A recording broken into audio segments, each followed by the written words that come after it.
नमस्कार, मैं हूं अभिषेक उपाध्याय। आप देख रहे हैं टॉप सीक्रेट। योगी आदित्यनाथ की कॉन्फिडेंशियल रिपोर्ट क्या है, ये सवाल बहुत बड़ा है। क्या गुजरे 7 महीनों में यानी कि 2025 में एक ऐसी कॉन्फिडेंस रिपोर्ट ऊपर तक गई है जो योगी आदित्यनाथ की परेशानी का सबब बन गई है? इन 7 महीनों में यूपी में इस कदर घमासान बढ़ा है पार्टी के भीतर, ऐसा विद्रोह उपजा है पार्टी के भीतर। पार्टी के ही मंत्री, पार्टी के ही विधायक, पार्टी के ही सांसद, पूर्व सांसद, संगठन, नीचे तक का काडर सब त्रस्त हैं, खुल करके अपनी आवाज उठा रहे हैं। तो क्या आपको लगता है ये ऊपर तक रिपोर्ट नहीं जारी होगी? योगी की कॉन्फिडेंशियल रिपोर्ट ऊपर पहुंच चुकी है। हमारे पास एक पक्की जानकारी, मैं आपको 10 वाक्य बता रहा हूं। जनवरी से लेकर के इस जुलाई तक 10 वाक्य जो कि योगी की इस कॉन्फिडेंशियल रिपोर्ट को और भी ज्यादा गंभीर और संवेदनशील करते हैं। हालांकि ये 10 कम है, मैं आपको ये भी कह रहा हूं, संख्या बहुत ज्यादा है। ये 10 जो मैंने चुने ये रिप्रेजेंटेटिव हैं, एक तरह का रिप्रेजेंटेशन देने के लिए, समझाने के लिए, सिंबॉलिक की क्या हो रहा है। इनकी संख्या बहुत ज्यादा है। ये 10 सिर्फ एक झांकी है, असली पिक्चर बाकी है। तो अभी हाल में 13 जुलाई, मैं डेट वाइज बता रहा हूं आपको ताकि महीना पता हो, डेट भी 13 जुलाई को खबर आई प्रकाश द्विवेदी बांदा के बीजेपी विधायक, और ये बरस पड़े अपनी ही सरकार के अफसरों पर कि बिना नोटिस के बुलडोजर चला रहे हैं, ये घर गिरा रहे हैं। और ये इस कदर भड़के कि इन्होंने यहाँ तक कहना पड़ गया कि मैं ठीक कर दूंगा। और चूंकि ये कंटिन्यू हो रहा है, एक के बाद एक हो रहा है, उनके ही विधानसभा क्षेत्र में अफसर नहीं सुन रहे, इसीलिए इनका गुस्सा भड़क उठा। मगर अभी तक इनके इस गुस्से का कोई असर नहीं दिखाई दिया, उन अफसरों पर कोई एक्शन नहीं हुआ। 13 जुलाई को प्रकाश द्विवेदी, उसके बाद अगली मैं आपको दिखा रहा हूं तस्वीर, ये 25 जून की तस्वीर, और यहां पर तो गजब हो गया। अंबेडकर नगर का वाक्य है। यहां पर ब्रिजलाल जो राज्यसभा सदस्य हैं, उनके सामने जो महिला मोर्चा के जिलाध्यक्ष हैं, उन्होंने इंसाफ मांगा। वे मंच पर रो पड़ी। नाम है रिंकल सिंह। पुलिस ने अभद्रता की, पुलिस ने तानाशाही की, पुलिस ने सीमाएं पार कर दी, बदतमीजी की, इस तरह का आरोप लगाया, और ये सार्वजनिक तौर पर रो पड़ी, मंच पर रो पड़ी। ये तस्वीर सामने आई 25 जून की। गिनते जाइए योगी आदित्यनाथ की कॉन्फिडेंशियल रिपोर्ट में क्या क्या हीरे जड़े हैं, इसको पहचानते जाइए। प्रतिभा शुक्ला, ये अभी का मामला है, 24 जुलाई का। योगी सरकार में, अपनी सरकार में मंत्री हैं और ये धरने पर बैठ गई अकबरपुर कोतवाली में, कानपुर देहात, और इसलिए बैठ गई क्योंकि फर्जी मुकदमे दर्ज किए जा रहे हैं। इंस्पेक्टर सतीश सिंह को हटाने की मांग करते हुए बैठ गई। धरना चला, अधिकारी आए, हाथ पांव जोड़ने जैसी कवायद हुई कि छोड़ दीजिए धरना, बड़ी बदनामी हो रही है। लेकिन एक्शन क्या हुआ? सतीश सिंह पर क्या एक्शन हुआ? जब तक मैं इस आपके सामने जानकारी को रख रहा हूं, उस समय तक क्या एक्शन हुआ, ये बात प्रतिभा शुक्ला भी पूछ रही हैं, इनके पति अन्य शुक्ला वारसी भी पूछ रहे हैं। सार्वजनिक तौर पर एक मंत्री अपनी ही सरकार की व्यवस्था के खिलाफ धरने पर बैठ रही है और पुलिस पर आरोप लगा रही है। ये भी एक नगीना जड़ा योगी आदित्यनाथ की कॉन्फिडेंशियल रिपोर्ट में। अगली डेट फिर देखिए, ये डेट है 25 जुलाई की। ये और भी महत्वपूर्ण है। अभी योगी आदित्यनाथ की पुलिस ने, एसटीएफ ने छांगुर बाबा, योगी आदित्यनाथ मतलब योगी आदित्यनाथ की सरकार की छांगुर बाबा का पर्दाफाश किया है। एक ऐसा आदमी जो कि बड़े पैमाने पर धर्मांतरण कर रहा है, जो लड़कियों की उनकी जात के आधार पर रेट लगाता है। 100 करोड़ से ज्यादा संपत्ति, विदेशों में कॉन्ट्रैक्ट, क्या क्या खुलासा हुआ। लेकिन असली खुलासा ये हुआ कि बलरामपुर के ही पूर्व बीजेपी विधायक शैलेश कुमार सिंह शैलू ने ये कह दिया कि छांगुर मामले में जिला प्रशासन पर गंभीर आरोप लगा दिए कि इनको पहले से जानकारी थी, इन्होंने कोई काम नहीं किया। सोचिए, बीजेपी का पूर्व विधायक खुलेआम जिला प्रशासन पे आरोप लगा रहा है कि ये तो आंख मूंद करके बैठे थे। ये योगी सरकार, आदित्यनाथ की सरकार के अंतर्गत हो रहा है।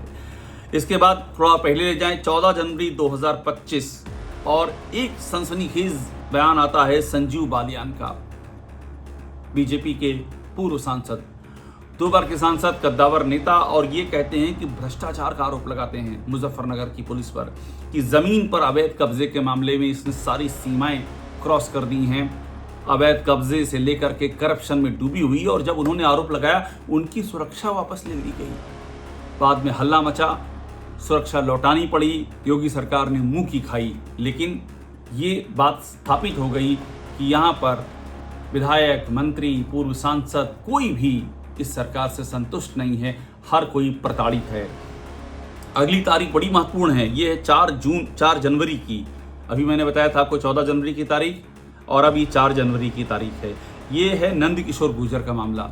बीजेपी के फायर ब्रांड विधायक गाजियाबाद के लोनी से, उन्होंने यहाँ तक कह दिया कि 50,000 गायें रोज कट रही हैं, अधिकारी जो है वो पैसा खा रहे हैं। 50,000 गायें रोज कटना और अधिकारियों का पैसा खाना कितना बड़ा आरोप है, इन्होंने अपनी ही सरकार पर लगा दिया। हमने कई बार इंटरव्यू किया, नंद किशोर गुर्जर ने हमसे यहाँ तक कहा कि मैं 50,000 आदमी लेकर के घेर लूंगा, योगी आदित्यनाथ का घर घेर लूंगा। इस कदर ये आक्रोशित थे, इनकी सुनी नहीं जा रही थी। इन्होंने ये भी आरोप लगाया कि एक जो महिला पदाधिकारी है बीजेपी की, उसकी FIR दर्ज नहीं हो रही है। इस कदर पुलिस मनमानी पुतारू हो गई है।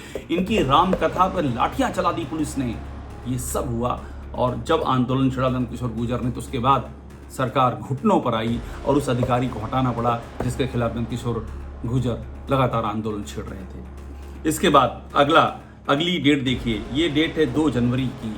ये है आशीष पटेल, इस बीजेपी सरकार में जो सहयोगी है अपना दल, उसके कोटे से कैबिनेट मंत्री योगी सरकार में। उन्होंने कहा कि मेरे सीने पर गोली मार दी, मेरे सीने पर STF और अफसरों पर आरोप लगाया, सीने पर गोली मारे। उन्होंने कहा ये टारगेट किलिंग करते हैं ये अधिकारी, ये सरकार अपनों की टारगेट किलिंग करवाती है। ये अपना सहयोगी पार्टी का मंत्री बोल रहा है। सोचिए कि सरकार मेरे पीछे पड़ी, STF मेरी जान ले सकती है।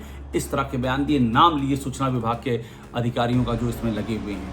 अगली तारीख 9 जुलाई, जिग जाएगा आगे पीछे, और इसलिए करो कभी जनवरी, कभी जुलाई, कभी मार्च, कभी अप्रैल, ताकि आप ये समझिए कि हर तरफ असंतोष है, हर तरफ बगावत है।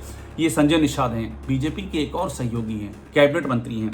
इन्होंने कहा कि अफसरशाही हावी है, अधिकारी नहीं सुनते, मेरे साथ गलत व्यवहार हुआ। ये संजय निषाद कह रहे हैं। अब सोचिए कौन नहीं कह रहा है।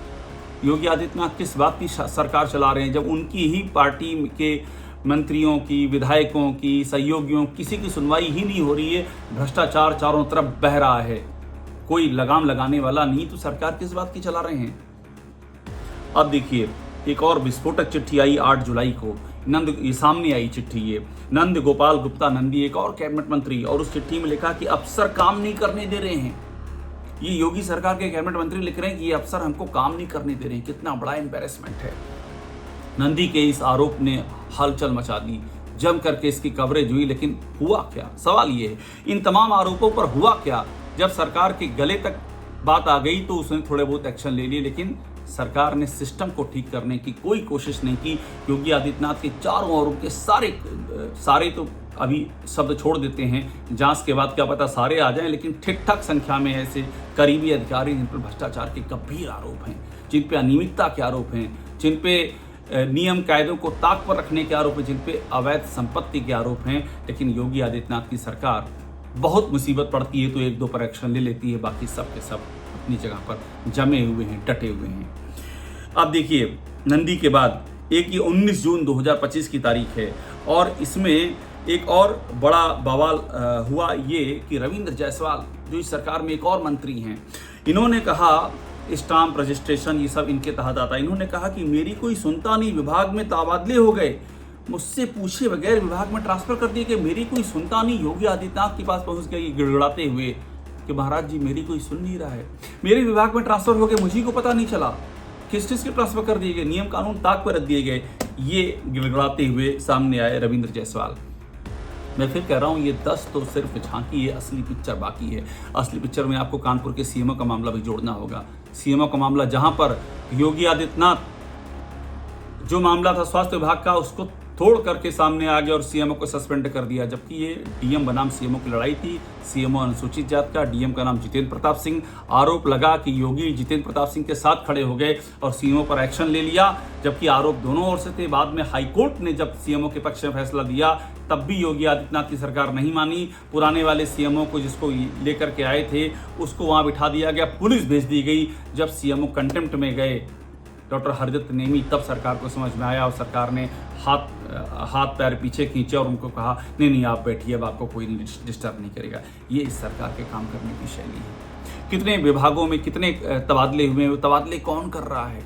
मंत्रियों की नहीं चल रही है। ऊर्जा मंत्री AK शर्मा, उनको भी इसमें ऐड कर देता हूं। उन्होंने भी जिस तरह से गुस्सा निकाला अफसरों पर, जम करके बरसे कि अफसर नहीं सुनते हैं मेरी, और यहां तक कह दिया कि दिल्ली नहीं बचाएगा, राष्ट्रपति भवन तुम लोगों को नहीं बचाएगा।